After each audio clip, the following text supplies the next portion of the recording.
انسان جب محبت میں ٹوٹ جانے کے بعد رب کی تلاش میں نکلتا ہے تو رب پہلے سے ہی اس کے انتظار میں ہوتا ہے، اور جب اس کا رشتہ رب سے جڑتا ہے تو وہ سارے زمانے کی محبتوں سے عاری ہوتا ہے۔ اسے اپنے رب سے محبت ہو جاتی ہے، پھر اس کا رب اس شخص کو جس نے اس کا دل توڑا ہوتا اسے لا کے اس کے قدموں میں ڈال دیتا ہے۔ لیکن اس وقت آپ کو اس شخص کی، اس کی محبت کی، اس کی ہمدردی کی ضرورت نہیں ہوتی، کیونکہ آپ اسے بہت پیچھے چھوڑ چکے ہوتے ہیں۔ آپ اپنے رب سے اور آپ کا رب آپ سے راضی ہوتا ہے۔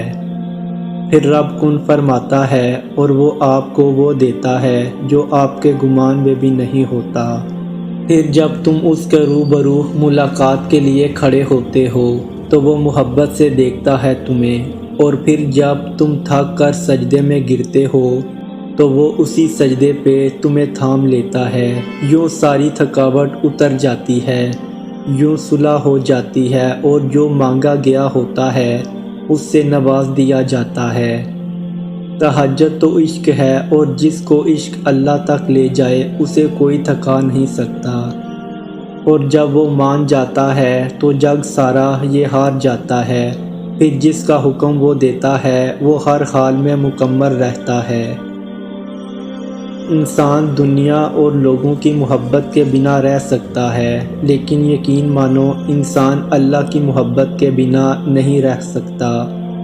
وہ انسان جسے حقیقت کا علم ہو جائے، اس کے لیے اللہ کو ناراض کرنا سب سے بڑا خسارہ ہے، اور ایک دن تم سمجھ جاؤ گے کہ اصل میں تم نے خود کو بدلنا تھا، دنیا کو نہیں، اور جس روز تم بدل گئے ٹھیک اسی لمحے تمہاری دنیا بھی بدل دی جائے گی۔